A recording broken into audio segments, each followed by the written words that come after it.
sur les révisions. Ça m'a été demandé en commentaire savoir comment je m'organisais. Du coup, je vais vous faire les révisions selon les modules. Donc le module 1, c'était accompagnement de la vie quotidienne de l'enfant. Donc c'est un peu plus du par cœur, parce que c'est beaucoup de connaissances sur l'alimentation, sur le sommeil, sur psychomotricité de l'enfant, etc.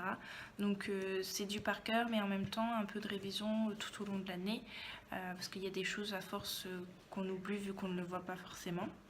Le module 2, c'est tout ce qui est appareil respiratoire, etc. Donc ça c'est pareil, c'est du par cœur. Il y a beaucoup de mots professionnels, donc pareil, il faut connaître tout ça. Donc c'est plus du par cœur. Le module 3, c'est tout ce qui est soins à l'enfant. Donc ça c'est révision souvent pour essayer de retenir le maximum de choses, tout ce qui est maladie infantile, etc., la période de grossesse, donc l'évolution du fœtus, etc. Module 4, donc c'est ergonomie, donc ça c'est pendant les mises en situation professionnelle, donc pareil c'est connaître les postures adéquates, etc.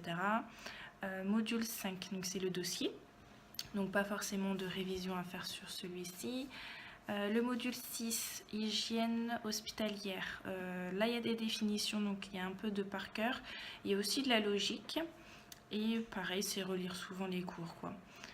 Module 7, il n'y avait pas de révision parce que c'était sur une semaine et on avait l'évaluation à la fin de la semaine.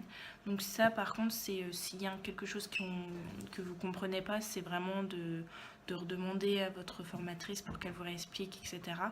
Et le module 8, je ne l'ai pas encore fait, je le fais la semaine prochaine. Donc, mais ça c'est pareil, c'est pendant une semaine et vendredi nous avons l'évaluation dessus. Donc voilà, je pense que ça va être plus révision un peu tous les jours et pareil que le module 7, poser des questions si on ne comprend pas. Donc voilà, si vous avez des questions, n'hésitez pas. Et puis voilà. Et les révisions aussi, c'est pareil par rapport à la vidéo que je vous ai fait sur les livres. C'est beaucoup lire aussi et s'intéresser un peu à tout ce qui concerne la petite enfance. Tout ce qui est magazine, tout ce qui va être livre, tout ce qui est vidéo. Sur YouTube, il y a beaucoup de conférences avec des pédiatres, des psychologues qui sont hyper intéressantes. Donc voilà, il faut être curieux un peu de tout et enrichir un petit peu la formation. Voilà, je vous fais des gros bisous et je vous dis à bientôt.